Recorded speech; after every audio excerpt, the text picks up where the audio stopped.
بسم اللہ الرحمن الرحیم۔ انشاءاللہ عز و جل آج سورہ بقرہ کے مختصر سے فضائل اور اس میں جو مضامین بیان کیے گئے ہیں ان کے بارے میں صراط الجنان سے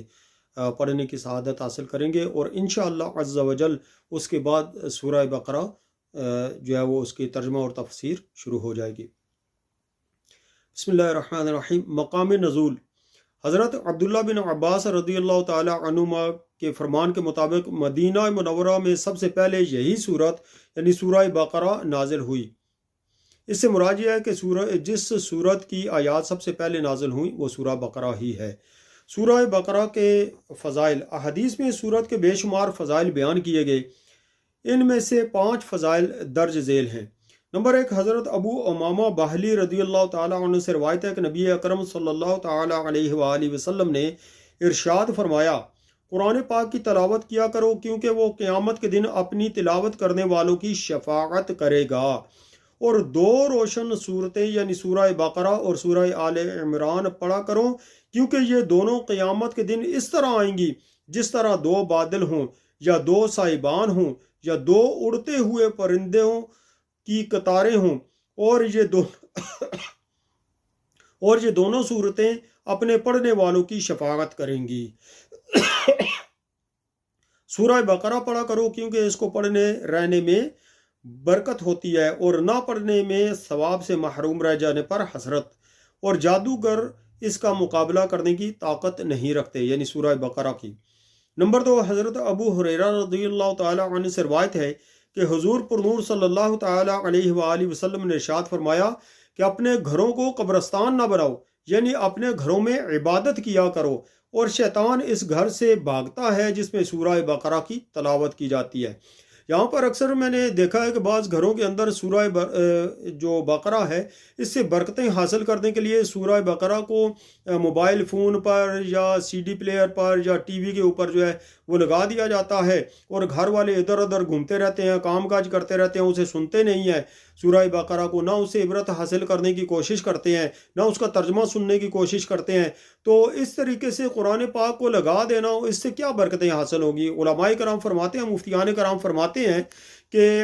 جب قرآن پاک پڑھا جائے تو اس قرآن پاک کو سننا فرض ہو جاتا ہے۔ تو گھر کے اندر اگر سورہ بقرہ ہم نے لگا دی اور سورہ بقرہ گھر کی دیواروں کو تو ہم سنا رہے ہیں، گھر کی دیواروں کو برکت دینے کی کوشش کر رہے ہیں، لیکن جس مقصد کے لیے یہ لگائی جاتی ہے کہ بندہ خود اس سے برکتیں حاصل کریں، خود برکتیں حاصل کرنے سے محروم رہتے ہیں۔ تو ہمیں یہ چاہیے کہ اگر گھروں کے اندر ہم سورہ بقرہ کی تلاوت لگائیں تو ہم اس تلاوت کو سنیں اور غور سے توجہ کے ساتھ بیٹھ کر سنیں، اس کا ترجمہ ہو سکے تو سنیں، اور پھر اس سے برکتیں حاصل کرنے کی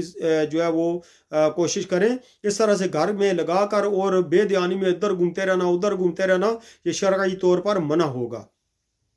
تو حضرت ابو مسعود رضی اللہ تعالیٰ عنہ سے روایت ہے کہ سرکار دو عالم صلی اللہ تعالیٰ علیہ وآلہ وسلم نے ارشاد فرمایا، جو شخص رات کو سورہ بقرہ کی آخری 2 آیتیں پڑھ لے تو اسے ناگہانی مصائب سے کافی ہوں گی۔ نمبر 4، حضرت ابو ہریرہ رضی اللہ تعالیٰ عنہ سے روایت ہے کہ حضور اقدس صلی اللہ تعالیٰ علیہ وآلہ وسلم نے ارشاد فرمایا، ہر چیز کی ایک بلندی ہے اور قرآن کی بلندی سورہ بقرہ ہے۔ اس میں ایک آیت ہے جو قرآن کی تمام آیتوں کی سردار ہے، اور وہ آیت الکرسی ہے۔ نمبر 5، حضرت سہل بن سعد سعدی رضی اللہ تعالیٰ عنہ سے روایت ہے کہ نبی اکرم صلی اللہ تعالیٰ علیہ وآلہ وسلم نے ارشاد فرمایا، جس نے دن کے وقت اپنے گھر میں سورہ بقرہ کی تلاوت کی تو 3 دن تک شیطان اس کے گھر کے قریب نہیں آئے گا، اور جس نے رات کے وقت اپنے گھر میں سورہ بقرہ کی تلاوت کی تو 3 راتیں اس گھر میں شیطان داخل نہ ہوگا۔ یہ تو 5 فضائل تھے سورہ بقرہ کے جو مفتی صاحب نے صراط الجنان میں جو ہے وہ بیان فرمائے ہیں۔ اب انشاءاللہ عز و جل سورہ بقرہ کے مضامین کے بارے میں آتے ہیں کہ سورہ بقرہ کے مضامین، یہ قرآن پاک کی سب سے بڑی صورت ہے، اور اس صورت کا مرکزی مضمون یہ ہے کہ اس میں بنی اسرائیل پر کیے گئے ان انعامات کے مقابلے میں بنی اسرائیل کی ناشکری، بنی اسرائیل کے جرائم جیسے بچھڑے کی پوجا کرنا، سرکشی اور عناد کی وجہ سے حضرت موسیٰ علیہ الصلوۃ والسلام سے طرح طرح کے مطالبات کرنا، اللہ تعالیٰ کی آیتوں کے ساتھ کفر کرنا، انبیاء علیہ الصلوۃ والسلام کو ناحق شہید کرنا اور عہد توڑنا وغیرہ گائے ذبح کرنے کا واقعہ، اور نبی اکرم صلی اللہ تعالیٰ علیہ وسلم کے زمانے میں موجود یہودیوں کے باطل عقائد اور نظریات اور ان کی خباثتوں کو بیان کیا گیا ہے، اور مسلمانوں کو یہودیوں کی دھوکہ دہی سے آگاہ کیا گیا ہے۔ اس کے علاوہ سورہ بقرہ میں یہ مضامین بیان کیے گئے ہیں: نمبر 1، قرآن پاک کی صداقت، حقانیت اور اس کتاب کے ہر طرح کے شک و شبہ سے پاک ہونے کو بیان کیا گیا ہے۔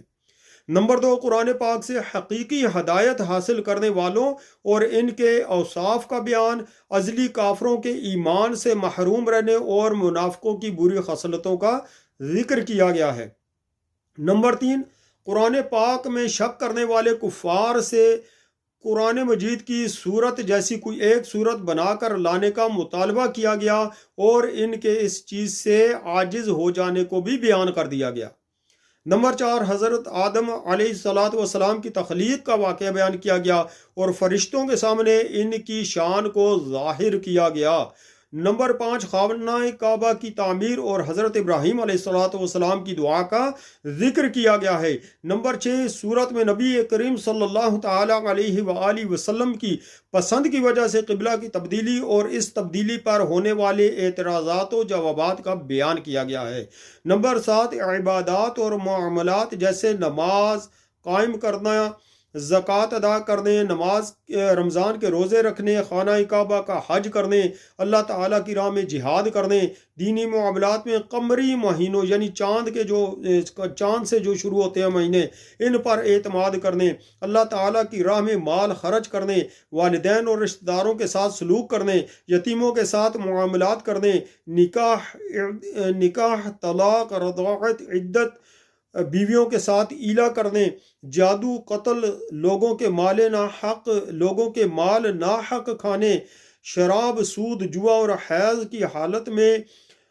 بیویوں کے ساتھ صحبت کرنے وغیرہ کے بارے میں مسلمانوں کو ایک شرعی دستور فراہم کیا گیا ہے۔ نمبر 8، تابوت سکینہ، طالوت و جالوت میں ہونے والی جنگ کا بیان ہے۔ نمبر 9، مردوں کو زندہ کرنے کے ثبوت میں حضرت عزیر علیہ السلام کی وفات کا واقعہ ذکر کیا گیا ہے۔ نمبر 10، حضرت ابراہیم علیہ السلام کو 4 پرندوں کے ذریعے مردوں کو زندہ کرنے پر اللہ تعالیٰ کی قدرت کا نظارہ کروانے کا واقعہ بیان کیا گیا ہے۔ نمبر 11، اس سورت کے آخر میں اللہ تعالیٰ کی بارگاہ میں رجوع کرنے، گناہوں سے توبہ کرنے اور کفار کے خلاف مدد طلب کرنے کی طرف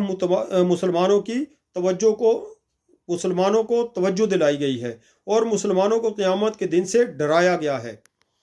سورہ فاتحہ کی مناسبت، سورہ فاتحہ کے ساتھ مناسبت،